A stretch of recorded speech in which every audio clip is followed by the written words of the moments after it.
Everybody else is timed out.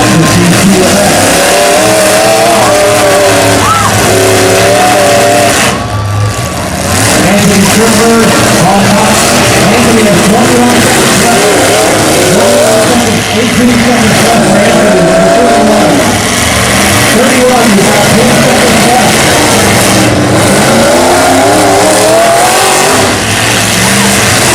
5 seconds left. Look at him.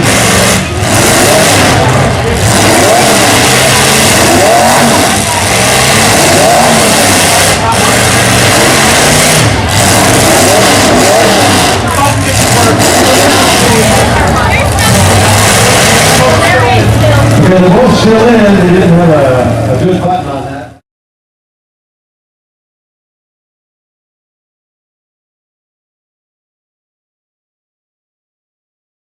Yeah.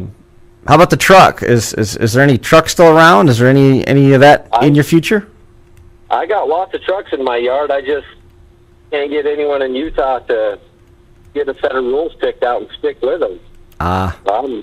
I'm not in the whole kickers and building something that never bends. I think the crowd wants to see stuff that bends and moves, and it doesn't hurt as bad when you're driving it either. Right.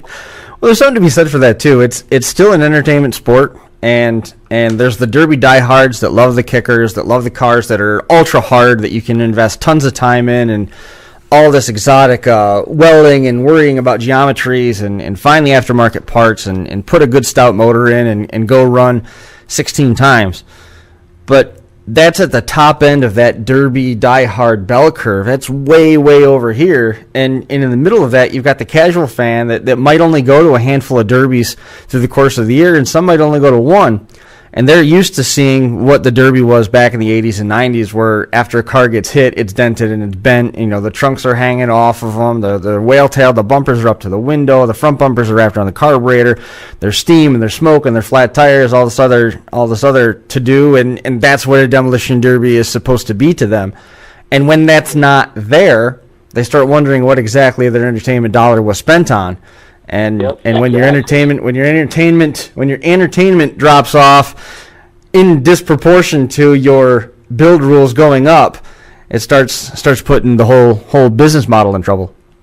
Yep, I don't mind being able to run good parts so you can bend them up and still be able to run. But I gotta find a better line before I start building trucks again. It lost its fun, actually. So what do you want to see in a truck? I mean, my frame of reference for similar to what you're discussing, in terms of spinning stern dirt rather, when they've got their rules for the farm truck class, is that sort of what you're talking about, or are you a little bit more build? The farm class is pretty close, really. If they would let you put a good rear end in them and maybe even bend the bed sides down, it's not a must, but something along those lines, and then just enforce the rules so that you know you're pretty close to everyone else when you get there that night. Sure. What do you mean by a good rear end? A good rear end in the Midwest versus a good rear end out here versus a good rear end out there, it's three very different things. Are you talking about like a brace 14 bolt? I don't need like a postal Mopar or anything like that. Just something that's not going to get broken half in a couple of hits from the truck. Right. So I mean, you're still talking about rear ends that theoretically you can go find at the junkyard and brace up a little bit on your own. Yep, exactly. Right on. Well, I don't. So what's the downfall? I mean, are the other builders not really on board with that? They want to get more than one run out of their trucks. Is that what the disconnect is? Well, technically, honestly, I think I screwed up a long time ago. Everyone thought I was running the same truck all the time.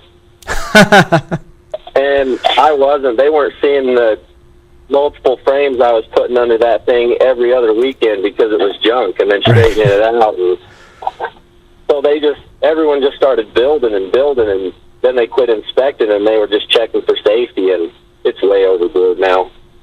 Nice job, Paul. Way to go. I know, right? Screwed up a good thing.